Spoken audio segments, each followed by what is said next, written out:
সম্মানিত বন্ধুরা, কেমন আছেন আপনারা? গতকালের ভূমিকম্পের ধকল নিশ্চয়ই আমরা কাটিয়ে উঠব।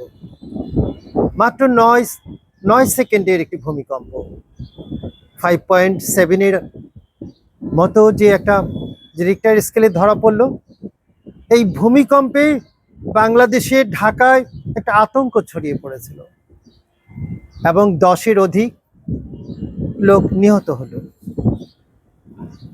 যদি এই ভূমিকম্পের সময়টা যদি আরেকটু দীর্ঘ হতো, যদি 9 সেকেন্ডের জায়গায় এটা 20 সেকেন্ড হতো, কি ধরনের বিপর্যয় বাংলাদেশের পক্ষে নেমে আসতো এই মাত্রার ভূমিকম্পে?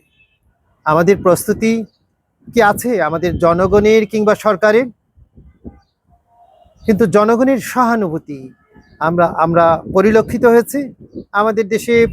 পথে ঘাটে যেখানেই মানুষ আহত হয়েছে, মানুষ ঝাঁপিয়ে পড়েছে তাকে সহযোগিতার জন্য। যে এখানে সেখানে বিল্ডিং দেখানো হচ্ছে, ভেঙে পড়ছে।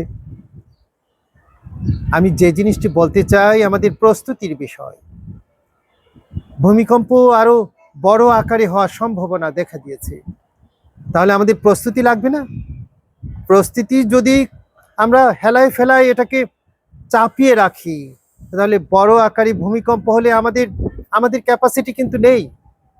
এ পর্যায়ে আমাদের জনগণের মধ্যেও সেই অ্যাওয়ারনেসটা, আমাদের মধ্যে প্রেরণাটা জাগতে হবে, যেন আমরা যে কোনো বিপর্যয় যেন কাটিয়ে ওঠার জন্য আমাদের মানসিক এবং সব ধরনের প্রস্তুতি থাকে। আমাদের যেখানে ফাটল দেওয়া বিল্ডিংগুলো আছে, বিশেষ করে ওল্ড টাউনে, যে পুরাতন ঢাকার অধিবাসী আমিও একজন, আমাদেরকে প্রস্তুতি নিতে হবে। সক্ষমতা যেহেতু সরকারের নেই, সক্ষমতা অর্জনের জন্য সরকারকে প্রস্তুতি নেওয়া লাগবে, এখানে বিনিয়োগ করা লাগবে। জনগণের ইচ্ছা আকাঙ্ক্ষাকে যদি আমরা দুর্বলভাবে দেখি, তাহলে ভুল করা হবে। আসুন আমরা সবাই মিলে এই ভূমিকম্পের যে ব্যাপক ধ্বংসযজ্ঞ, এ থেকে বাঁচার জন্য উপায়গুলো আমরা চিন্তা করি। বন্ধুরা, আল্লাহ রাব্বুল আলামিন সেই জাতিকেই পছন্দ করে যারা বিভিন্ন বিষয়ে প্রস্তুতি নেয়, যে কোনো দুর্যোগে যেন যারা পথ হারিয়ে ফেলবে, ভুলে যাবে যে আমাদের দায়িত্ব কর্তব্য, সেগুলো হলে চলবে না। বন্ধুরা, আমি এটাই বলতে চাই, আমাদের জনগণকে আরো সজাগ দৃষ্টি রাখতে হবে।